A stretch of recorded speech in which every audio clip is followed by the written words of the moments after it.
Buenos días, amigo. Ya mira, unas son de arroz y otras son de arena. Me estoy riendo de las cosas que le pasan a uno a veces por desmemoriado. Bueno, desmemoriado no, sino una persona que se levanta a la 1 de la mañana, que ni las gallinas se levantan en esa hora. La verdad le que puede sí. pasar cualquier cosa. Mira, me ha recordado Ronald Rodríguez una cosa bien interesante que a mí se me pasa por alto todos los días. Usted puede vernos a nosotros en el canal de Rojas y Arena en YouTube a partir de las 2 de la tarde o a partir de las 12 del mediodía. Nos puede ver por el canal 35 de Intercable, nos puede ver también por en Machiques y la zona de Ceperijá por creo que Omnivisión. Nos puede ver por Matrix y nos puede ver por señal abierta, por supuesto. Y también creo que hoy estamos en Periscope. Andri, no estamos en Periscope, hoy no estamos en Periscope, no. A pesar de que tenemos el teléfono del señor... La cuenta de Edinson, que es Edinson 2626, pero no está disponible hoy. No está disponible hoy. Bueno, mira, al fin, digo yo, se notificó. Pero ¿sabes por qué no está disponible hoy? ¿Por qué no está? La internet. Ah, bueno, sí, es verdad. Hubo ya la notificación oficial del TCJ en el exilio a la Asamblea Nacional. Una cosa que ha creado un debate que a mí me parece tan increíble. Primero, y da idea de la fortaleza que pueden tener lo que antes se llamaban los guerreros del teclado. Hoy lo hemos bautizado o rebautizado como los opositores de la oposición.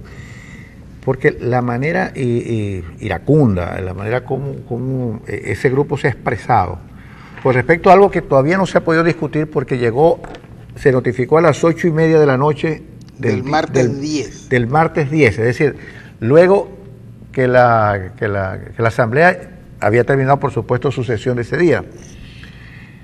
Y por supuesto porque no se puede pasar por encima de los preceptos constitucionales, si no hay notificación no se puede discutir. Pero el encono, los iracundos de siempre, es una cosa impresionante porque todo parece indicar, y con esto nos perdonan algunos, es de que si alguien odia a ese sector, a los opositores de la oposición, es precisamente a la oposición.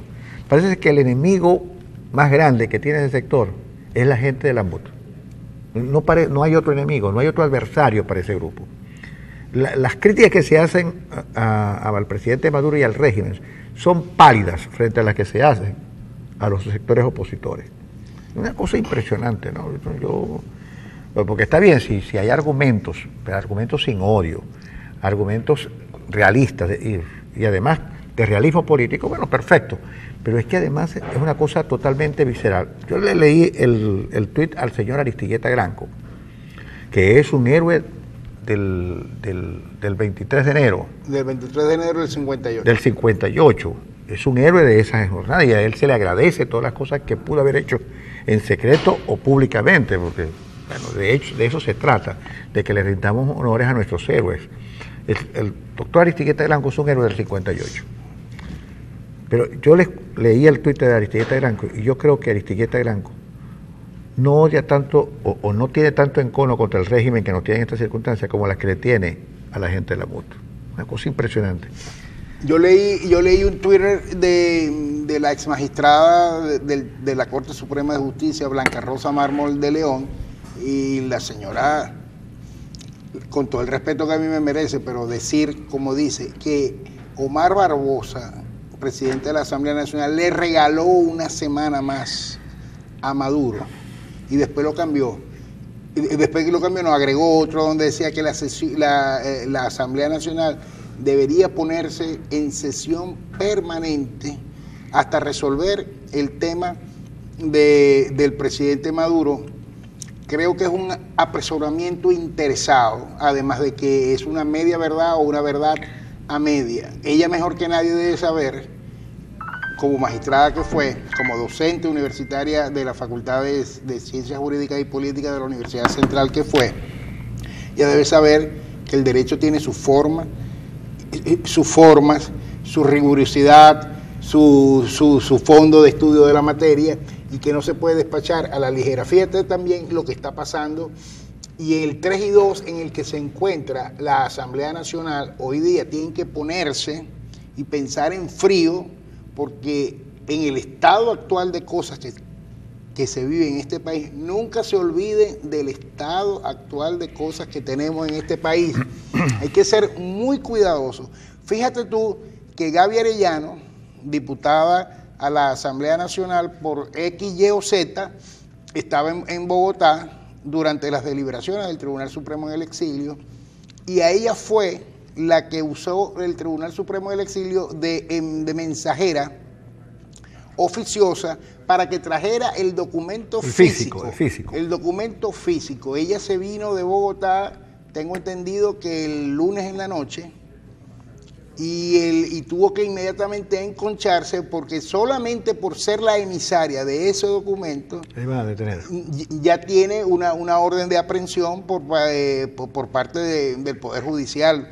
Acuérdense que el Tribunal Supremo de Justicia de aquí de Venezuela considera que esos señores que ejercen las funciones en el Tribunal Supremo del Exilio son usurpadores de funciones. Entonces están buscando a Gaby Arellano para detenerla, simplemente por haber traído ese documento y por haber expresado su apoyo. Su apoyo. Entonces, los diputados de la Asamblea Nacional no es que tienen que escurrirle el bulto, sino que como una jugada política y una jugada jurídica, ellos tienen que medir también sus pasos, pero más allá de todo eso hay que cumplir las formalidades. Si el acuse de recibo de la Asamblea Nacional por vía electrónica fue el 10 a las 8:37 de la noche, cosa que sé yo porque la investigué y la busqué, la doctora Mármol de León debe tener esa información, inclusive de mejores fuentes y mejores vías que la mía. ¿Cómo va a decir ella esas cosas que ella dice? Implosionar a la Asamblea Nacional pareciera ser que es la misión de toda esta gente. Sí, porque además de eso, chico, una falta de realismo político, ¿no? Como si la Asamblea Nacional discutiendo, que hay Maduro, está fuera por corrupción, por lo que sea. Listo, Maduro coge sus maleticas, sale del Palacio de Miraflores y se va con su Cilia con su música a otra parte. No es así. Falta de una cosa de carencia del menor realismo político. ¿Qué es el realismo político? Mira, a usted se le ofrece un menú de opciones, están frente a usted, y usted escoge aquellas que pueden ser, que son viables y que son posibles y que son factibles. Esa no es factible hoy en día por las circunstancias políticas que tú dices. Es claro, decir, el estado actual de cosas. No puede asumir una situación para que sea efectuada rápidamente cuando no es posible por las circunstancias políticas, la correlación de fuerza, y porque el chavismo o porque el madurismo tiene en sus manos precisamente a los órganos del poder público. Tiene la Contraloría, tiene el TCJ, tiene la Fiscalía, tiene las Fuerzas Armadas, tiene al CNE, tiene a los tribunales, tiene todo en su mano. Nadie ha tenido más poder en este país que el régimen que nos gobierna. Nadie, absolutamente nadie. Ni Guzmán Blanco, ni Gómez, ni mucho menos Betancourt, mucho menos Caldera, mucho menos Raúl Leoni. Nadie ha tenido más poder. Hoy en día nadie ha tenido más poder que Maduro en los últimos tiempos.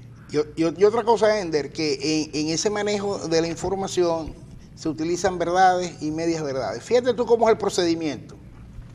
La fiscal general, que es la que tiene la facultad y la competencia,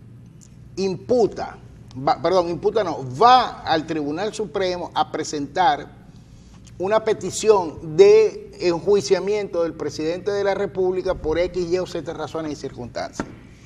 El Tribunal Supremo, sin entrar a conocer en el fondo del asunto, sino con los documentos que le aporta la fiscal general, revisa por encimita y de pronto dice sí hay indicios o no hay indicios, pero sí, en este caso sí hay indicios, nosotros creemos que se debe enjuiciar.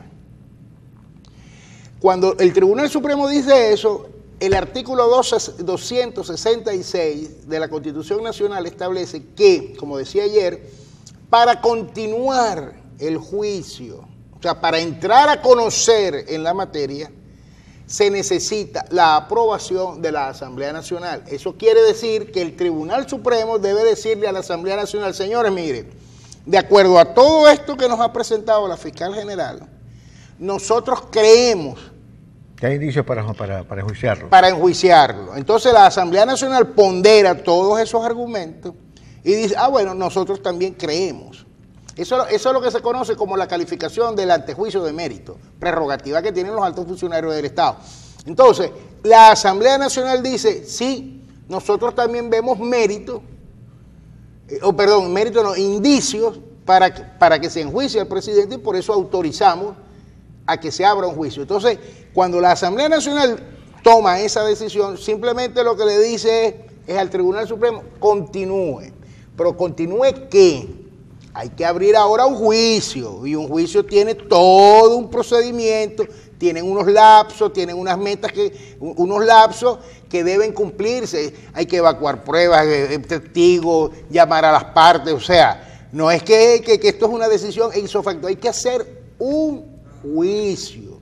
Y el juicio se realiza en sala plena, y la sala plena tiene 32 magistrados, y hay que actuar como si fuera un juicio un juicio ordinario, pero con las características especiales que tiene. O sea, no es verdad que le estamos regalando, y tampoco es verdad que la sentencia va a salir de un día para otro. Sí, bueno, pero como dices tú, se dice media verdad y media mentira. Aquí nos escribe alguien nos escribe y dice que porque ahí me duele. Dice, ¿por qué a ti te duele? Que se diga esto, porque el señor Granco y la señora María Corina Machado lo único que han dicho es la verdad. Bueno, sobre el asunto de la verdad sí hay una discusión bastante grande, porque yo creo que lo que yo estoy exponiendo es verdad. Vamos a ver, es decir, la verdad es un constructo también, es una construcción, es decir, y ellos han construido un argumento que se los han presentado a la gente. Tiene que haber un contrato de veredicción. Para que la verdad exista, yo tengo que estar, ¿cómo se llama?, en capacidad o debo estar comprometido con la verdad que se me expone. Ahora, usted dice que es verdad porque usted está persuadido de que la Asamblea Nacional debería tomar una decisión hoy y decirle a Maduro que se vaya. Pero no es así, porque los pasos, más o menos... Los procedimientos. Los procedimientos. Inclusive, chicos, fíjate lo curioso, aquí se han violado tanto los procedimientos y las formalidades, me refiero por el chavismo mismo, que el primer acuerdo que yo creo que tiene que hacer el país para salir de todo este mollejero es precisamente un acuerdo en torno a los procedimientos y en torno a las normas, para rescatar la formalidad de la democracia. Porque si no, pasa esto, que juristas muy connotados como la señora Mármol de León o el señor Aristigueta Granco o el señor cometen este tipo de cosas, o Pablo Aure. Pablo Aure, que ayer manipuló burdamente el artículo 266 de la Constitución. Y lo saben perfectamente. Entonces, claro, tienen que hacer un acuerdo sobre las normas y procedimientos, porque si no, cada quien interpreta las cosas como le da la gana. En el caso de Pablo Aure, que citó un artículo que no dice nada, absolutamente nada de lo que le está señalando. Bueno, y pasa por verdad, y hace que usted se irrite, y hace que usted se indigne. Contigo, no con Pablo Aure. Ah, no, ni siquiera con Maduro, sino conmigo, que estoy aquí, ¿cómo se llama? Claro. Que hoy se me olvidó traer la chaqueta. O sea, se molestan contigo y conmigo porque simplemente estamos diciendo lo que es la verdad. Lo que es la verdad soportada en prueba. El señor Pablo Aure dijo ayer que el artículo 266 de la Constitución establece una mayoría simple para tomar una decisión y que Omar Barbosa, el presidente de la Asamblea Nacional, le mentía al país y que no sé qué. Entonces, cuando uno busca el artículo 266 y lo lee en su primera parte, no hay establecido ningún tipo de mayoría. No. Ningún tipo de mayoría, sino simplemente previa aprobación de la Asamblea Nacional. Hay tradición en el país que cuando ninguna ley establece expresamente alguna mayoría para tomar una decisión, se asume que es la mayoría simple. Pero resulta, pasa y acontece que en este tema, en el caso del enjuiciamiento del presidente de la República, que no es ninguna decisión, que es una concha de ajo, la ley orgánica del Tribunal Supremo de Justicia establece que tiene que ser una mayoría calificada de las 2/3 partes de la Asamblea Nacional. Eso me va a decir Pablo Aure que no lo sabía él. Claro que lo sabía. Claro que lo sabe, lo que pasa es que él está diciendo lo que le conviene a él, lo que le gustaría escuchar a usted, y de paso lo utiliza para atacar a Omar Barbosa sobre un tuit que le atribuyen a Omar Barbosa y que yo no tengo la seguridad ni la certeza de que lo haya escrito Omar Barbosa ni su equipo de prensa, porque en la cuenta de Omar Barbosa, presidente de la Asamblea Nacional, el último tuit fue hace 4 días y lo único que decía era: aquí estoy reunido con el senador Durbin de los Estados Unidos con que ese es el último tuit. Entonces, lanzan un tuit que ni siquiera se sabe si es de Omar Barbosa y inmediatamente construyen toda una historia en función de un tuit que ni siquiera es falso, pero además la historia es con verdades a medias o medias verdades o simplemente con mentiras porque le interesa al que está escribiendo, quién sabe por qué. Sí, señor. Y pasando a otro tema, ayer el señor Mota Domínguez, ¿ustedes saben quién es Mota Domínguez? Es el señor presidente de Corpoelec. Primero que todo, general mayor Mota Domínguez, dice, ha sido suspendido el plan de administración de la carga por el trabajo impresionante que ha hecho Corpoelec. Entonces, ¿qué demonios me pasó a mí ayer que se fue la energía eléctrica a las 10 de la noche y regresó a la 1:30 de la madrugada? Bueno, tú mismo te estás dando la respuesta. No fue que te administraron la carga, sino que se te fue la luz. Una cosa impresionante. Entonces, este señor llega y le dice a todo el país que ya el plan de administración de carga, gracias al trabajo increíble de Corpoelec, el trabajo esforzado de Corpoelec, se acabó, ya terminó. Pero resulta que a todo el mundo, hay gente que todavía no tiene energía eléctrica en las casas. Entonces, en la villa donde yo vivo, ayer, yo vivo en una villa que está dividida en dos. De un lado se va la luz y del otro lado también religiosamente. Ayer fue un día donde a unos les administraron la carga como todos los días y a los otros se les fue la luz como todos los días. O sea que es mentira. Sí, entonces, mire. Ahora, puede ser que él sí esté diciendo una verdad. Porque ayer, extrañamente, en Caracas no se fue la luz. Entonces, como aquí hay gente que ve el país desde Caracas, si en Caracas hay luz, en toda Venezuela hay luz. Sí. Si en Caracas hay comida, en toda Venezuela hay comida. Entonces, mira, yo no sé, hay países que se pueden gobernar a punta de mentiras, pero cuando hay cosas muy sensibles como esta, no hay manera de seguir mintiendo. Es como el problema de la basura en Maracaibo. Resulta que los camiones del aseo se paran todos los días. La razón por la que se paran todos los días es porque los señores Bosa no firman el pago de esa gente. Oye, firmen esa cosa porque los que salen perjudicados es la gente, el ciudadano común y corriente, que tiene que lidiar todos los días con moscas y gusanos. Páguenle a esa gente. No, mira, no pagan, chicos.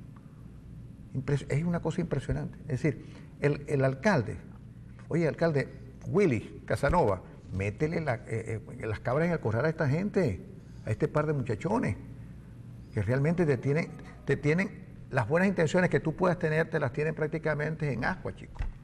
Porque ellos son los que finalmente parece, según los rumores que se esparcen en la ciudad, que son los que gobiernan. Sí. Una cosa increíble. Parece ser que el tonelaje de basura que se recoge diariamente como que tiene que ser pesado por uno de los señores Bosa personalmente para entonces él proceder a firmar la orden de pago. Así es. Entonces los servicios públicos, chicos, son una calamidad. Lo de Mota Domínguez no tiene parangón en el asunto, porque a pesar de que dice que eso se terminó ya, de que terminó los apagones programados, resulta que hay gente que todavía se le va la luz por 3 y 4 y hasta 5 horas. El asunto del aseo es una calamidad también. El transporte público es una vergüenza, ciertamente. Entonces, bueno, así estamos en este caso. Ahora, vamos a identificar, creo. Vamos a identificar, ya son las 7 de la mañana.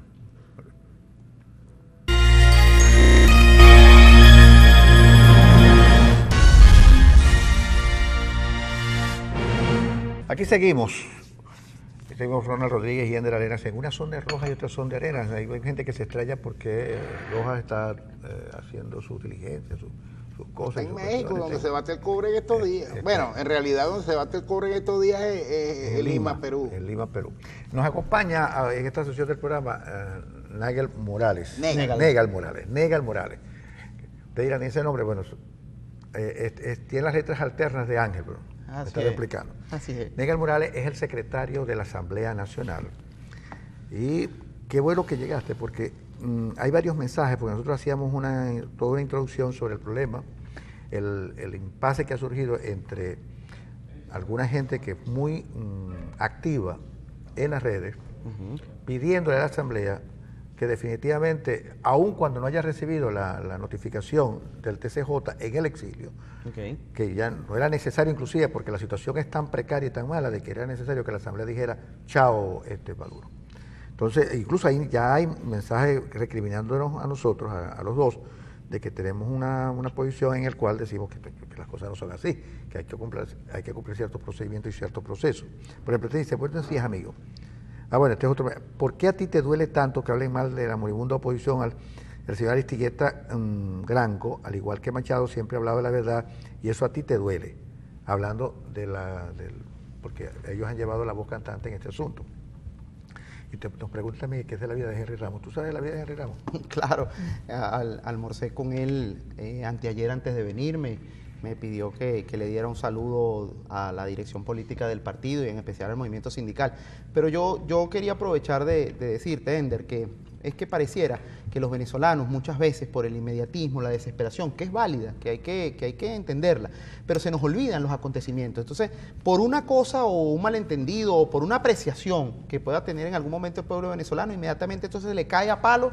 Sobre todo, imagínate una Asamblea Nacional que ha tenido la valentía de dar la cara en el momento más difícil de la historia política venezolana. A nadie se le puede olvidar que nosotros asumimos esa Asamblea Nacional y en esa Asamblea Nacional nos entraron una vez los colectivos armados y iban matando 2 diputados de la Asamblea Nacional. Uno para entrar allí tiene la dificultad de la seguridad, hemos estado perseguidos, acosados. O sea, la Asamblea Nacional ha sido estoica en la lucha contra este gobierno y hemos sido nosotros los que hemos denunciado a Nicolás Maduro internacionalmente por los actos de corrupción. Fuimos nosotros en la Asamblea Nacional los que abrimos el caso de PDVSA y dijimos que Rafael Ramírez estaba metido hasta aquí con 11.000 millones de dólares en corrupción. Fuimos nosotros los que denunciamos que el petro en Venezuela era un nuevo mecanismo de endeudamiento y por eso los organismos internacionales tomaron en cuenta lo que la legítima Asamblea Nacional estaba diciendo y por eso se han pronunciado. Hemos sido nosotros los que declaramos el abandono del cargo de Nicolás Maduro, que dijimos que un señor que está allí poniendo a pasar hambre a los venezolanos, que no hay medicina,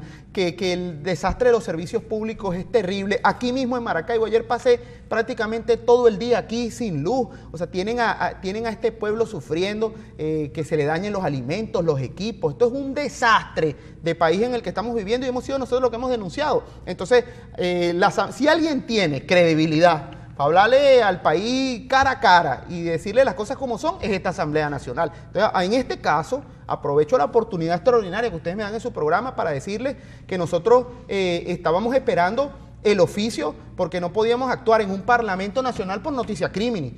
Bueno, mira, dijeron, están discutiendo allá en el Parlamento el TSJ que nosotros nombramos, porque esos magistrados a trocha y mocha, inclusive bajo las amenazas del gobierno, lo nombramos nosotros y asumimos eso. Por eso hoy por hoy tenemos gente perseguida. Freddy Guevara está asilado en una embajada porque él era el presidente de la Comisión de Contraloría que denunció. Julio Borges anda por ahí en el mundo y no ha regresado haciendo la gira internacional por las amenazas del gobierno que ha llevado adelante en función de la creación del Frente Internacional. Entonces, Gaby Arellano tiene una orden de detención única y exclusivamente por haber traído el físico desde Bogotá de la decisión del Tribunal Supremo. Así es, entonces fíjate, y todavía tú lo comentas, hermano, el físico aún no ha llegado a la Asamblea Nacional y ni siquiera estamos esperando el físico. Lo que estábamos era esperando una comunicación, entiendo ya a mi correo como secretario y al presidente Omar Barbosa, que por cierto es zuliano, ya les llegó la comunicación y nosotros de cara al país lo vamos a discutir. Es que no hemos dicho nunca que no, por el contrario, somos nosotros los promotores de eso. Lo que pasa es que en Venezuela nosotros no podemos dejar desviarnos por momentos de crispación como las hay, entonces que algunos quieran llegar a la meta y poner la foto y asomar la nariz y decir que son los paladines porque están llevando adelante una posición. Aquí todos estamos en contra de Nicolás Maduro, aquí todos sabemos que Nicolás Maduro no gobierna este país, que están metidos hasta aquí en 1000 casos de corrupción, que ahí está todavía las investigaciones que no hemos podido llegar al fondo, como es el caso de Odebrecht, porque este gobierno obstaculiza todas las investigaciones, porque cada vez que denunciamos a un funcionario lo taparean, no lo llevan a la Asamblea Nacional para ser interpelado, le cercenan la posibilidad de los diputados de hacer su trabajo. Eso es lo que estamos viviendo en Venezuela. Entonces yo le digo a los zulianos, en particular hoy que estoy en esta tierra hermosa, caliente, hablando con ustedes, que tengan confianza siempre en su dirigencia y sobre todo en la Asamblea Nacional legítimamente electa, que es el único espacio de poder popular que le queda a este país después del secuestro institucional terrible que ha hecho esta dictadura de Nicolás Maduro. Muy bien, mira, Aristilleta Granco dice que se adelanta y él dice que hay algunos diputados en la Asamblea que no van a aprobar la decisión del Tribunal Supremo de Justicia. Bueno, yo no sé qué información tiene él, pero yo te puedo hablar por los que yo he conversado y en particular por la fracción de AD. Ahí estaremos todos el próximo martes para la discusión de ese tema y por supuesto que cómo negarlo si nosotros somos los promotores. Es que ahí es donde yo quiero llegar al punto. Es que pareciera que es que nosotros estamos en leyerías y estamos nosotros tapareando cosas, pero si nosotros hemos sido los promotores de toda la discusión, fuimos nosotros los que promovimos el referéndum revocatorio para sacar a Maduro y ellos lo decapitaron. Hemos sido nosotros los que intentamos buscar una vía de negociación para ver si lográbamos un proceso electoral limpio y transparente que nos permitiera salir de este drama. Hemos sido nosotros los que hemos estado en la calle. ¿A cuántos diputados nos molieron a palo cuando andábamos en las protestas? Nosotros hemos puesto el pellejo, hemos puesto nuestra integridad, la seguridad de nuestras familias, nuestra seguridad personal, por echarle pierna y por dar la cara en un momento tan difícil. Entonces yo creo que lo mínimo que podemos decirle al pueblo venezolano es que recuerde las cosas, que los hechos hablan más que cualquier comentario en Twitter. Nosotros hemos estado allí dando la cara y lo vamos a hacer de nuevo. Vamos a llevar en la sesión del próximo martes el tema del Tribunal Supremo de Justicia, la posibilidad del enjuiciamiento a Maduro, y en el caso de la fracción de AD, nosotros lo vamos a votar y estoy seguro que toda la fracción de la unidad va a promover eso y bueno, ya le tocará al Tribunal Supremo de Justicia en el exilio tomar las medidas que tenga que tomar. Nosotros asumiremos lo que tenemos que asumir, que es darle la aprobación en la Asamblea Nacional y que ese proceso continúe. Sí. ¿Y tú crees que eso tiene posibilidad de materializarse?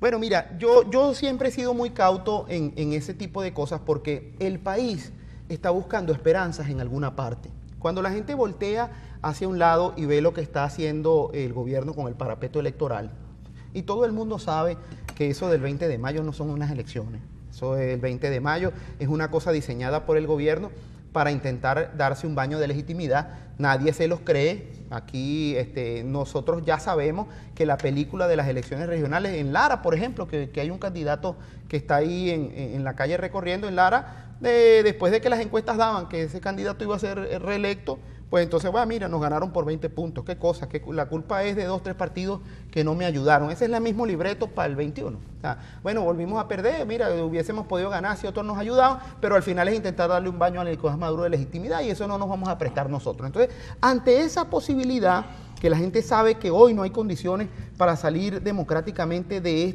este marasmo en el que estamos metidos, la gente voltea hacia cualquier esperanza y por supuesto, esta es una luz que se abre y que nosotros no podemos asegurar que eso sea exactamente lo que va a desembocar en la salida de Nicolás Maduro, pero hay que intentarlo todo. Hay que abrir las puertas, hay que intentarlo. Este país se merece que cualquier posibilidad que permita que los venezolanos puedan soñar en recuperar su país, lo abordemos, lo hagamos. Ojalá que sigamos teniendo el apoyo de la comunidad internacional y a nivel interno, que todos los venezolanos nos organicemos. Hay una nueva plataforma que nos está permitiendo reencontrarnos. El Frente Amplio Venezuela Libre es un espacio que no une solamente Frente Amplio Venezuela Libre, es el espacio que hemos conseguido. Y eso existe, eso vive. Sí, estamos trabajando en eso porque estábamos en una primera etapa. Y es bien buena la pregunta o la inquietud, pues estábamos en una etapa de conciliar. No, yo no estoy preguntando por él, te estoy diciendo que yo no creo que viva. Bueno, yo te digo que como formo parte de eso estamos trabajando fuerte. ¿Por qué? Y hay que hablarle con sinceridad a los zulianos. Ahí estamos coincidiendo sectores muy disímiles históricamente. O sea, ahí estamos recibiendo inclusive el chavismo disidente. Gente que en algún momento creyó en Chávez y que hoy por hoy sabe que esto es un desastre, lo estamos recibiendo. No es fácil entendernos entre nosotros, pero lo estamos haciendo en función del país. Estamos entendiéndonos entre empresarios y obreros, entre obreros y estudiantes, estudiantes y sociedad civil con partidos políticos. Algunos partidos que no querían que la sociedad civil quizás les orientara el accionar político. Algunos sectores de la sociedad civil decían hay que desprendernos de la parte de los partidos. Hemos ido en esta etapa limando esas cosas y ya ayer presentamos una agenda que tiene que ver, en principio, por ejemplo, el 19 de abril estaremos en el Congreso Nacional de Juventudes dando el apoyo a los jóvenes en la discusión de los temas importantes del país, sobre todo que ellos están sufriendo este tema de la migración tan brutal de los cerebros en Venezuela. Estamos el viernes, mañana mismo estaremos en la Embajada de Perú, entregando un documento con la solicitud de que Venezuela sea el tema central de la Cumbre de las Américas, donde se discuta la posibilidad de exigir y de torcer el brazo a este gobierno dictador para que se den las condiciones y poder ir a un proceso libre y democrático y que la comunidad internacional no reconozca este parapeto que están montando. La histórica jornada del 1 de mayo en una situación tan difícil para los obreros de Venezuela, como por ejemplo, es que un obrero en este momento, no solamente hablamos de contrataciones colectivas ni nada de eso, es que la gente no tiene ni con qué comer para ir al trabajo. Ayer yo escuchaba los testimonios, la gente come un poquito de una cosa a las 9:30 de la mañana y después viene a comer algo a las 4 y pico, una bandejita de arroz. Ese es el hábito alimentario de más de la mitad del pueblo venezolano. Entonces es un drama que tú ni siquiera te puedes montar en una camionetica porque no tienes ni efectivo, porque tienes que comprarlo a 150 y 200% en la calle. Entonces, por supuesto que nosotros estamos en un momento muy difícil para los trabajadores. El 1 de mayo será una jornada histórica para visualizar nuevamente los problemas de los trabajadores en Venezuela. Estamos trabajando para que tengamos este mismo mes una jornada que ya está preparando el Frente Amplio con la información de las condiciones electorales entre el 2015 y el 2018. Porque es que hay muchos por ahí que dicen, no chicos, pero bueno, ¿y cómo no vas a votar si es el mismo CNE y con ese CNE ganamos la asamblea? No, lo que pasa es que el gobierno cuando perdió la asamblea decidió que más nunca iba a perder una elección.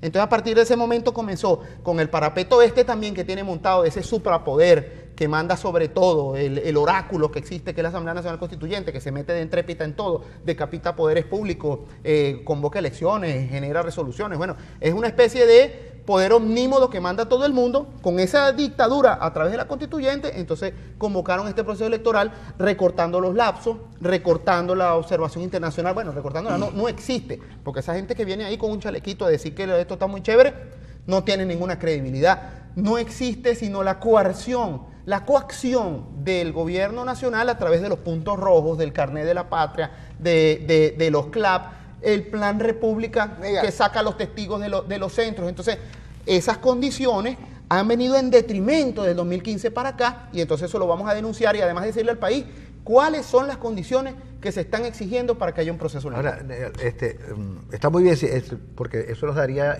idea de que el Frente Amplio Venezuela Libre existe, que está en la calle. ¿Y la calle como teatro de la movilización popular, la van a mover? Pero mira, fíjate, yo creo que, como todo, yo vengo aquí a hablarles a ustedes con la sinceridad que tiene que hablar un dirigente que aspira que el país se reencuentre con su dirigencia política también. ¿Qué les voy a decir? Que es que está muy motivada la gente para salir a marchar. Pero si nos acaban de moler a palo y matar a 150 muchachos en las protestas. Que ahora en mayo cumple un año. Sí, ya hicimos en la Asamblea Nacional, como parte de los temas fundamentales que discutimos, la represión, que valga la pena decirlo, que cuando nosotros salgamos de esto, la justicia tendrá que imperar, porque no puede haber reconciliación si no hay realmente justicia, sobre todo con casos de violación de derechos humanos como lo que hicieron con esos muchachos. Sería interesante que el Frente Amplio recordara, ¿cómo se llama?, estos 155 muertos y llamara a una gran jornada de reflexión y de movilización por la memoria de esos muertos, claro, que no pueden pasar a... sin duda, Ender. Hicimos una de las primeras cosas que hizo el Frente Amplio, pero con el ánimo de no protagonizar eso, sino de apoyarlo, la marcha que se hizo por los caídos hace unos días en Caracas, donde pasamos por distintos puntos, fue el sábado pasado, por distintos puntos donde cayeron los muchachos héroes de la libertad y de la democracia en Venezuela. Pero bueno, ahí está ese tema fundamental. Realmente hay temas que hoy hacen que el venezolano tenga temor, que el venezolano se sienta acorralado, que no tenga esperanza, que se sienta desmotivado, y muchas de las cosas también son que cuando tú le dices a la gente, vamos y tal, mire, yo estoy viendo a ver si consigo 1 kilo de arroz por aquí, una harina pan por allá, para ver cómo le llevo comida a la casa. Entonces es una situación que la calle, como herramienta, primero tiene que reinventarse. Yo no concibo en este momento una protesta de calle, y lo digo con responsabilidad, una protesta de calle donde yo le diga a los zulianos, mira, vámonos para tal sitio y de ahí vamos a caminar no sé dónde, y allá nos va a estar esperando la Guardia Nacional para molernos a palo. Yo creo que eso no es esta etapa de la oposición. Esta etapa de la oposición tiene que buscar reinventarse en la calle, pero que permita darle seguridad a los ciudadanos, porque los están matando de hambre, y entonces también los vamos a poner para que los maten a palo. Negal, volviendo a la Asamblea Nacional, las condiciones en las que están laborando los diputados, las condiciones administrativas en las que están funcionando ustedes, los funcionarios administrativos, los empleados, les están pagando salarios, se cumple el presupuesto, se ejecuta el presupuesto, llegan los recursos, los servicios públicos los hay, el canal de televisión que le confiscaron. Es decir, ¿cuál es el hábitat hoy día en el que están trabajando los miembros del Parlamento Nacional? Cuando tú hablas de condiciones, yo creo que tu palabra es muy generosa, es muy dadivosa tu palabra, porque realmente ahí no hay condiciones, ahí lo que hay es una lucha, una resistencia para no dejar morir al poder legítimamente electo por el pueblo, pero a los diputados no les pagan. Por ahí. Entonces, tú lo has cobrado te lo digo, no nos pagan. Por otro lado, a la directiva no nos pagan porque supuestamente estamos en desacato. O sea, que yo no vengo aquí a quejarme de que no me pagan, pero realmente no me pagan. Y para poner el tóner y de mi oficina, donde tengo que estar imprimiendo las actas de cada sesión, el tóner muchas veces lo ponemos nosotros en nuestro bolsillo. Yo he comprado papel, yo he comprado tóner, yo he puesto... O sea, las cosas para desenvolvernos lo hacemos nosotros. Fíjate hasta tal punto que nos han tenido secuestrados los recursos para la Asamblea Nacional, que por primera vez en esta sesión, que no conseguíamos las pilas porque son importadas, las pilas de los micrófonos de la Cámara. Tuvimos que poner 2 parales a los lados porque no teníamos el micrófono móvil, porque no conseguimos las pilas, porque no tenemos los recursos para comprarlos, porque son pilas importadas. Entonces, hasta ese punto. Pero nosotros, mira, le vamos a pasar por encima a eso. Que el señor Nicolás Maduro y su camarilla de vagabundos no crean que van a acabar con el Parlamento Nacional porque nosotros tengamos plata. Pero entonces, así sea sin sueldo, así sea sin pila, así sea a gañote pelado, nosotros vamos a seguir haciendo las sesiones y le vamos a seguir dando la cara a Venezuela. Entonces ahí cabe la pregunta es, entonces, ¿de qué viven realmente los diputados y con qué se paga y de dónde sale el dinero? Por ejemplo, para que esta comisión de parlamentarios de 10, 12 parlamentarios que llegó ayer a Perú, esa gente tiene que comprar boleto aéreo, esa gente tiene que tener divisas para poder pagar gastos de hospedaje, alimentación, traslados internos en Perú. Esas giras que están haciendo diputados como Julio Borges, como Tomás Guanipa, en su momento las hizo Henry Ramos. O sea, ¿de dónde salen esos recursos? Porque pareciera ser que la crisis no afecta a los miembros del Parlamento Nacional ni a los miembros de los partidos políticos. Ojalá yo tuviese el tiempo para echarle los cuentos de inclusive parlamentarios principales, no debo decir nombres, pero hasta parlamentarios principales que muchas veces llegan allá diciéndole a uno, mira, ¿cómo hacemos? ¿Cómo me ayudan? Porque no tengo ni cómo llegar aquí. Primero porque muchos de ellos no tienen ni cómo comprar los boletos, no se consiguen, se van en carro y entonces se quedan accidentados en el camino porque no tienen un repuesto para comprar un caucho o hacer un cambio de aceite. Lo que pasa es que aquí los venezolanos, nosotros en el Parlamento asumimos la responsabilidad que el pueblo nos dio. Nosotros no estamos aquí para quejarnos, estamos aquí para combatir, pero la verdad verdadera es que las goteras solo se saben en la casa de uno. Y hay muchos parlamentarios que no tienen, que inclusive han perdido los sueldos que tenían. Hay un caso que es profesor universitario y entonces dejó de dar clases para dedicarse al Parlamento y ahora no tiene sueldo. No tiene sueldo. Entonces, fíjate tampoco es que perdió mucho, porque los $13 pero era algo y ahorita es nada. Entonces, cambiando de tema, en algún momento... Nada más para cerrar este punto, decirles que en el caso de los parlamentarios que van a Lima y los que viven aquí, que viven también, muchos de ellos, por supuesto, algunos tienen negocios privados, sin duda, hay algunos que vienen de tener negocios familiares, privados, son asesores X, pero también muchos de ellos reciben la ayuda de venezolanos que no se han resignado a que Venezuela se vaya por un caño, que se acercan y le dicen, hermano, porque fíjate qué es lo que están haciendo los que están en Lima, es que fueron para allá a pasear. Van para allá para presionar, para que Venezuela sea el centro del debate. Entonces hay gente que se le ha acercado, mira hermano, yo te doy estos dolaritos, te ayudo aquí, te ayudo allá, y van recogiendo y haciendo vacas para poder viajar. Hay fundaciones, inclusive internacionales, que promueven los intercambios parlamentarios que le dan la posibilidad que viajen. Duele decirlo, pero a los parlamentarios venezolanos los han convertido en unos pedigüeños, como nos han convertido nos han tratado de convertir a todos los venezolanos. Chicos, ojalá algún venezolano o algún zuliano que nos está viendo pudiese ir a un rato a algún parlamento en alguna parte del mundo para que viera la calidad de servicio que se le presta al electorado a través de su parlamento, que tú llegas y te reciben, que tienes parlamentarios bien pagados para impedir que nadie se corrompa, que tienes las funciones legislativas promovidas para ejercer contraloría a los gobiernos. O sea, los parlamentos son el centro de la democracia y aquí estos vagabundos quieren acabar con el epicentro de la democracia que es el parlamento. Pero bueno, eso es parte de la crisis en la que estamos, de la que aspiramos a salir muy pronto. Si van al parlamento inglés, al parlamento alemán y al parlamento español, nada más ver la infraestructura y el servicio de apoyo que tienen los ciudadanos y los parlamentarios, aquí quedarían locos. Sí, mira, tú sabes que alguna vez en este programa dijimos, cuando se asomaba la candidatura de Falcón, en este programa, dijimos, ¿qué pasaría si Falcón en las encuestas empieza ¿Y si gana Falcón? A superar a Maduro? inclusive se hizo esa pregunta. Bueno, pero eso no la vamos a hacer. El hecho es que... pero me parece excelente que la haga también. El hecho es que... la voy a abordar las dos aspectos. El hecho es que Falcón, hoy según el propio Falcón, vino para acá y trajo los papeles. Está ganando las encuestas. Está ganando en las encuestas por 7 puntos a Maduro. Pero resulta que no ha habido... Es decir, a pesar de eso... Hay una canción que decía, creo que es de Franco De Vita, que dice, juro que esto ya lo había vivido. Sí. Ese es el mismo cuento que nos echó Falcón en Lara. El mismito cuento. Pero resulta que nosotros pensábamos que si eso ocurría, la atmósfera electoral iba a calentarse, iba a haber ambiente electoral. Pero no ha ocurrido así. La otra pregunta es, si eso no funcionó, las encuestas, es decir, dejaron la atmósfera electoral donde está ahorita, es decir, hay cierta frialdad frente al evento electoral del 20 de mayo, y faltan pocos días. Falta escasamente casi un mes. La otra pregunta es, ¿qué pasaría si Capriles se suma a la campaña de Falcón? Que hay rumores de que Capriles está conversando con Falcón muy seriamente y se habla ya de que Capriles está al lado de Falcón. Ya, mira, te comento en primer lugar, yo no quiero juzgar o no las intenciones reales que pueda tener Henry Falcón para eso. O sea, no quiero ni siquiera decir que tiene malas intenciones o no. Simplemente puede ser la visión que tiene, pero está equivocado.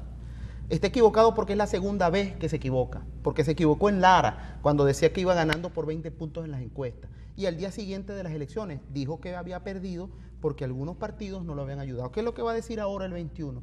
Que perdió porque los adecos no fuimos a votar, que perdió porque el Frente Amplio ha dicho que eso es un parapeto de elecciones. Entonces, ¿qué es lo que va a pasar con eso? Hacerle el favor, el caldo gordo a Maduro para que diga, no, pero que yo gané las elecciones. En eso nosotros no nos vamos a prestar. Las elecciones no van a calentar ambiente electoral porque la gente no está en ambiente electoral. La gente está en modo sufrimiento, la gente está en modo pasando hambre, dolor. Y la única manera que se calentara un ambiente electoral es que los venezolanos hiciéramos un gran acuerdo de sentido histórico y de patria, que es dar las verdaderas condiciones para que un proceso electoral dirima el drama que tenemos. Lo que va a suceder el 21 es que este gobierno va a estar más aislado internacionalmente. Nadie le va a reconocer a Maduro, no solamente ahora la constituyente, sino a él. Nadie le va a prestar ni medio.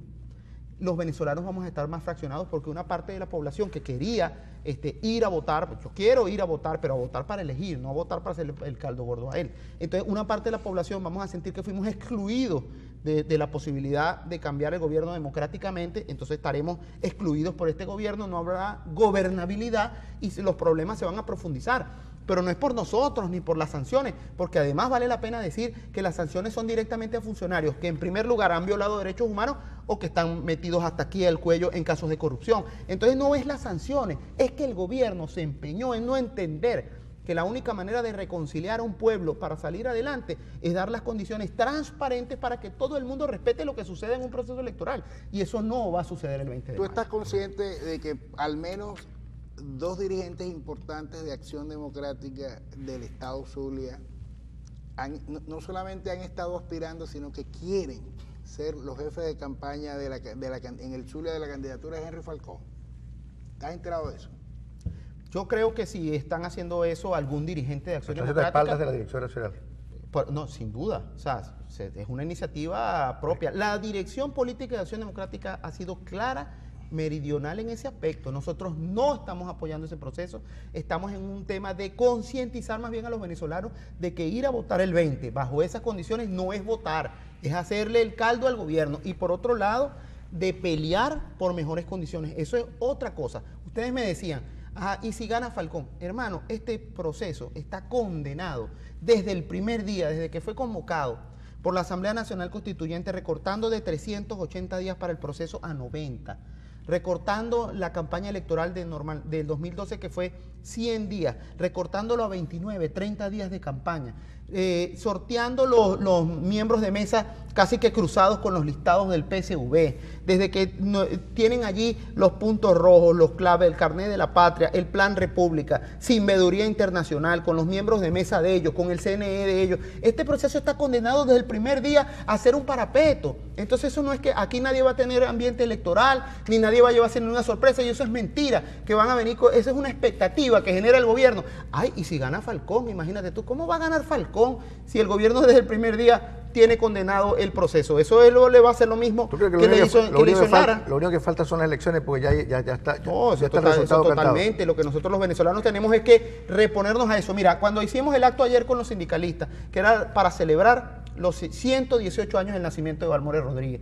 Balmores Rodríguez es un zuliano de corazón, porque nació en Falcón y vino a hacer su trabajo en la costa oriental del lago, a fundar los primeros sindicatos petroleros.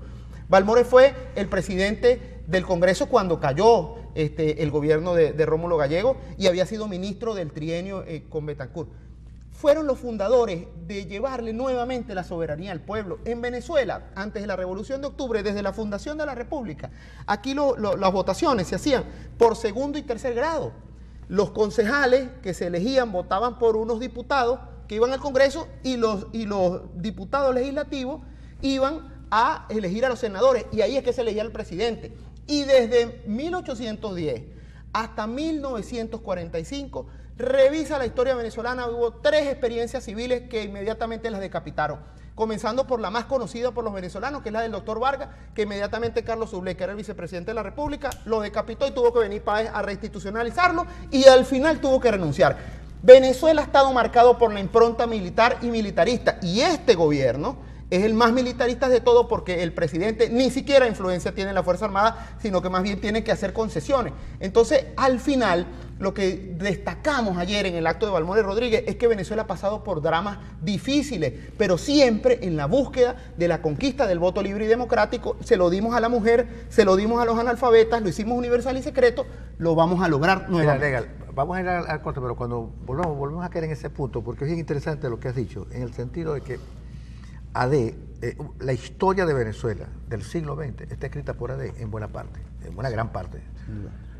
Y AD es el gran constructor, junto con Copey y junto con otros líderes, el constructor de la democracia en Venezuela. Ahora, los adecos, frente al gran desmérito que el chavismo ha hecho de la democracia pasada en Venezuela, no ha habido una sola voz de AD que se levante y diga: nosotros, chicos, el país está construido desde la infraestructura, mercado interior, ejército nacional, es decir, en buena parte por la labor de los adecos y de otros, pero en todo caso la Cuarta República, que se llama, es el gran constructor del Estado moderno venezolano, y no ha habido una sola voz que defienda esa cuestión. Yo he dicho muchas veces, hay que volver a Betancur, con todo y que nosotros no hemos sido fanáticos de Betancur, porque siempre estuvimos a la izquierda tirándole peñonazo a Betancur, sin haberlo leído. Así es. Sin haberlo leído. Entonces, vamos a identificar y después regresamos con las lecturas y el volver a Betancur. Dale, vamos.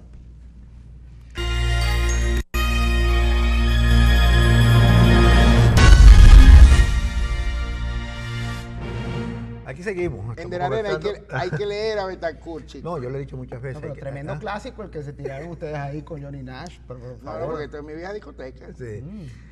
Yo no me hago solidario de la selección musical del programa. Bueno, yo sí, la verdad. Bueno, yo le he dicho muchas veces que hay que regresar a Betancur. Y hay que leerlo, obviamente, porque aquí se olvida la gente de que este país está... la película no comenzó en el 98. La película comenzó mucho antes. Y entonces, ese antes ha sido muy importante. Se erradicaron enfermedades importantísimas, enfermedades que nos martirizaban. La malaria, el sarampión y un largo etcétera, que hoy reaparecieron con una fortaleza increíble, hasta el punto que, según el ministro de Salud, dice que hay 170.000 casos en Ciudad Bolívar, donde nada más hay 600.000 habitantes. Imagínate tú. Entonces, mira, el sistema eléctrico nacional fortalecido. Se reconstruyó el Guri, el puente sobre el lago para estar cerquita, las universidades nacionales de calidad. Es decir, hay un mundo construido por lo que se llama la Cuarta República. Pero ni adecos ni copellanos han elevado la voz para defender lo que se hizo durante 40 largos años. Se cometieron errores. Había corrupción, la había. Ojo, no tanto como la que hay ahora. Pero se construyeron un montón de cosas y una cantidad de mediaciones importantísimas, de mediaciones democráticas además. Hoy en día, mira lo que nos ha ocurrido. No fuimos capaces de defender lo que teníamos y ahora estamos llorando por lo que había. Así es, así es. No le quito ni una coma ni un punto a tu aseveración en lo bueno y en lo crítico. Digo en lo bueno porque has hecho un resumen bien importante de lo que fue las obras de la democracia y rápidamente en algunas profundizaré contigo. Y tampoco le quito el que nos dejamos arrinconar por Chávez, nos dejamos acomplejar en cosas. Fíjate, por ponerte un ejemplo, en lo que nos dejamos acomplejar y que hoy está muy vivo, y es lo que quiero resaltar en esta corta intervención sobre este punto, fíjate. Nosotros los venezolanos entendimos al caer la dictadura que la única manera de relanzar este país era acordarnos entre nosotros. Para el momento, el tejido institucional que medio existía en el país era nada más algunos partidos, entre esos Acción Democrática, que había operado en la clandestinidad, pero no existía un tejido institucional, sindicatos fuertes, gremios profesionales, nada de eso. Y se pusieron de acuerdo los partidos, armaron un acuerdo de gobernabilidad e hicieron un plan de gobierno mínimo y nos permitió 40 años de desarrollo sostenido con obras como esa. Aquí estamos en el Zulia, por ejemplo, Betancourt primero reabrió la Universidad del Zulia y la reabrió nuevamente después. En la primera vez, cuando lo hizo en el trienio, por intermediación entre ellos de Balmores Rodríguez, que era su ministro de Relaciones Interiores y que quería el Zulia como su tierra. Pero así como abrieron las universidades, la electrificación, eso se logró en los años de democracia, que el hijo de un obrero y de un campesino pudiese ser médico y abogado, y que hoy por hoy están, por ejemplo, una cantidad de médicos en Chile fortaleciendo el sistema de salud chileno, pero en vez de estar en Venezuela buscando oportunidades porque estos vagabundos quebraron el país. Pero por ponerte un ejemplo, esos médicos que se formaron aquí en universidades públicas, en liceos públicos, producto del desarrollo de la democracia, hoy por hoy tienen que buscar oportunidades en otra parte. ¿Y por qué? Se logró lo que se logró en Venezuela por un acuerdo entre la sociedad que se llamó, aunque lo hayan querido defenestrar, Pacto de Punto Fijo. Y te digo lo siguiente, voy más allá. El Pacto de Punto Fijo fue ejemplo. Ahora que estamos hablando de Chile, la primera economía de América Latina, fue el ejemplo para la concertación chilena. Claro. El Pacto de Punto Fijo fue el ejemplo para el Pacto de la Moncloa en España, para la recuperación de la democracia. Fue el acuerdo de gobernabilidad venezolano el que dio ejemplo a las democracias de América Latina de cómo entenderse. Resulta que ahora los venezolanos tenemos que sufrir este drama. Bueno, pero uno de los planteamientos que he hecho en el frente y que hoy por hoy estamos trabajando y lo tenemos bien adelantado, vale la pena decirlo, es un acuerdo de gobernabilidad que incluya algunos aspectos fundamentales. En primer lugar, cuando salgamos de este drama, hay que gobernar con amplitud. No hay que gobernar con la visión de un solo partido. Tienen que estar los mejores en el gobierno. El que llegue, si fue blanco, verde, amarillo, el que encabece esta recuperación de la democracia tiene que saber que tiene que gobernar con todos nosotros, porque se necesita un gran acuerdo nacional para salir adelante. No podemos seguir teniendo la reelección indefinida en este país, que lo que hace es trancar, cercenar las posibilidades de renovación de la democracia.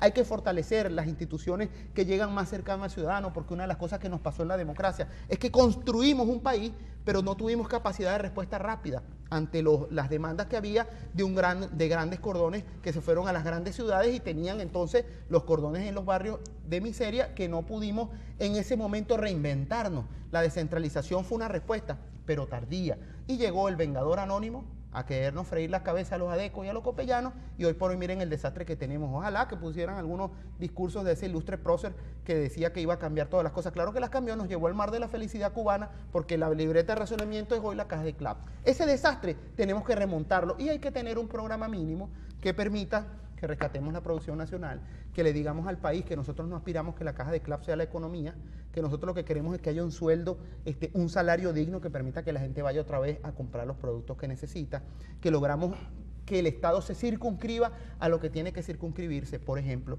a un sistema de salud que le dé garantía a los venezolanos, a un sistema educativo que permita seguir formando los talentos y a los servicios públicos que permita que las inversiones vengan, que vengan las inversiones extranjeras, que vengan los inversionistas, que nos abramos a la economía global, a la sociedad de la información, a no seguir pensando que Venezuela es rico porque tiene petróleo.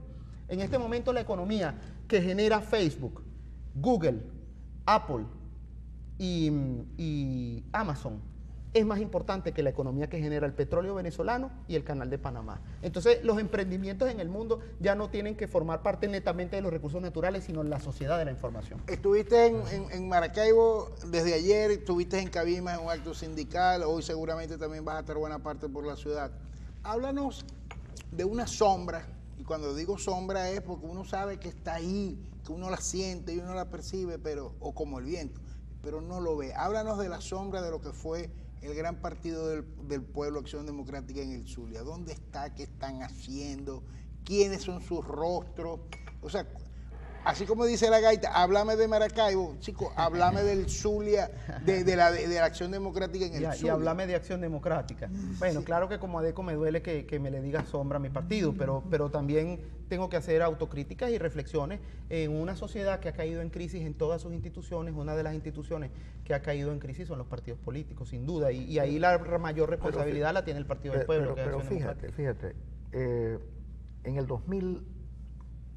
2005, en el 2004, para poner un año, los partidos que habían sido fundamentales de la democracia no existían. Prácticamente estaban en el exilio, estaban exiliados internamente. La palabra partidaria, no existía en Venezuela. En el 2006 o 2007, cuando se lanza Rosales, que pierde abrumadoramente con Chávez, obviamente, bueno, lo único que no cree en la victoria de Chávez ese año fue Marianela Salazar. Sí. ¿Cómo se llama? Que Rosales que vendió las elecciones. En ese momento, chico, empezó a aparecer tímidamente otra vez la palabra partidaria. Y hoy en día, chicos, hay que rescatar la palabra de los partidos.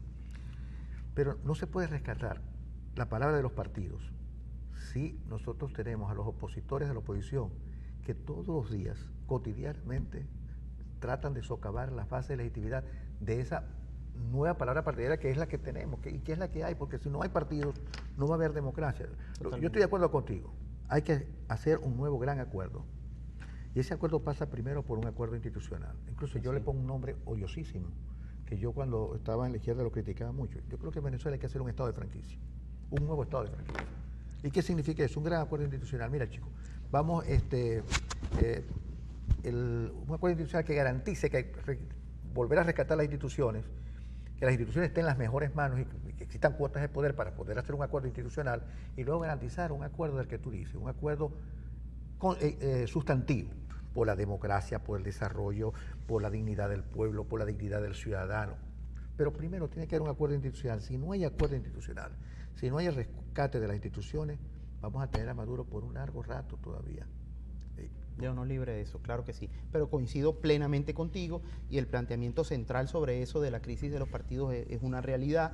En el caso a nivel nacional, nosotros todos sufrimos los embates de lo que es el cercenamiento de las posibilidades de que los partidos hagan su libre vida con la persecución a dirigentes, inclusive con los recortes completos, hasta pulverizaron la posibilidad de los financiamientos de los partidos. En general, durante mucho tiempo los partidos fuimos las víctimas del arrinconamiento del gobierno nacional, pero hoy por hoy hay que remontarnos a eso, hay que sobreponernos a esas cosas y, como dice Ender, hay que lograr un acuerdo institucional, pero recuperar las instituciones implica recuperar los partidos, porque son la herramienta y el vehículo de conducción y de interrelación entre la sociedad y sus demandas. Y por lo tanto hay que renovarlos, hay que remozarlos, hay que reincorporar gente. En todos los cuadros partidistas de todas las organizaciones, y yo hablo por AD, se nos ha ido gente por otras partes. Cuadros dirigenciales muy importantes que ahora están en Perú, que están en Chile, que están en Argentina, que se han ido. ¿Usted tiene datos sobre eso? ¿Usted tiene datos sobre la diáspora venezolana? Mira, está alrededor de los 4 millones de venezolanos. En este momento, con la resolución que ha tomado el gobierno de Chile, entiendo que hay alrededor de 8.000 venezolanos mensualmente que están entrando a la República de Chile. Y bueno, y la gente sigue desesperanzada, pero en el fondo, la responsabilidad nuestra como dirigentes es decirle que aquí hay un espacio de lucha, porque en Venezuela hemos pasado por momentos tan difíciles como estos. Han sido difíciles los momentos de nuestra historia, no ha sido fácil. Para nosotros la invasión napoleónica a España que derivó luego en la independencia de Venezuela fue un momento crucial, muy importante, dificilísimo para los venezolanos de 1810. Después la guerra federal nos dejó a nosotros borrados de media población venezolana. La guerra de independencia fue cruel. Nosotros libertamos a toda América Latina, pero la guerra, fundamentalmente el 60-70% de la guerra de independencia de América se libró en Venezuela y dejó a los venezolanos prácticamente en el estelero. Luego vivimos la dictadura, una represión brutal durante 10 años del gobierno de Pérez Jiménez. Hemos pasado por cosas difíciles. No nos había tocado una cosa tan difícil como esta, pero cuando tú comparabas Venezuela, que normalmente se ha mantenido ciertamente neutral en algunos conflictos, Primera Guerra, Segunda Guerra Mundial, ahora nos tocó a nosotros esta guerra mundial de que Maduro asumiera el gobierno de Miraflores. Pero hay que sobreponerse a eso. Yo quiero decirte que a nivel nacional, Acción Democrática está dirigida por un parlamentario estelar por mucho tiempo y hoy es una reserva de la política venezolana, que es Henry Ramos. En el caso del Zulia, yo sé que me está viendo porque está convaleciente en su casa porque se operó en estos días. Yo le deseo que se recupere muy pronto, que es un médico reconocido, que es Juan Carlos Velasco, el secretario general del partido y diputado. Ese también es también un parlamentario así con los mismos méritos que tiene, o sea, a nivel de Zulia, que tiene Henry Ramos? Mira, estamos comparando a una persona con una trayectoria. No, porque es que me evadiste la respuesta. O sea, no me hablaste de Acción Democrática del Zulia. Bueno, ¿Qué mira, están haciendo? ¿Quiénes lo están haciendo? ¿Dónde están? La convalecencia de Juan Carlos Velasco tiró en Barrena Acción Democrática, en fin, ¿qué pasó? No, Juan Carlos lo que está en un proceso de recuperación, pero como en todo, yo no quería evadírtelo, sino más bien hablarte con sinceridad de que lo que está sucediendo en el Zulia, si tú sientes que ese partido del pueblo no está lo suficientemente fuerte o fortalecido, eso nos pasa en distintas partes y hay que rescatarlo, hay que trabajarlo, porque todos estamos sufriendo la misma desesperanza, los cuadros del partido también a veces sienten, oye, pero ¿cuál es la ruta? ¿Cómo salimos de esto? Estamos pasando hambre, y es nuestra responsabilidad darle esperanza a esos cuadros de Acción Democrática, decirle que ustedes forman parte del histórico Partido del Pueblo que rescató la democracia y que tiene el rol histórico de rescatarla de nuevo. Ayer nos acompañaron aquí en el Zulia dirigentes, la presidenta de Fetraguárico, la presidenta de Fetrapure, el presidente nacional del sindicato de Fetra Construcción, el presidente nacional del sindicato de maquinaria pesada. ¿Y los zulianos quiénes te acompañaron? Ahí estaba Eleicy Espina, que es el secretario sindical del partido. Ahí estuvieron gente como Emerson Blanchard, como Carmelo,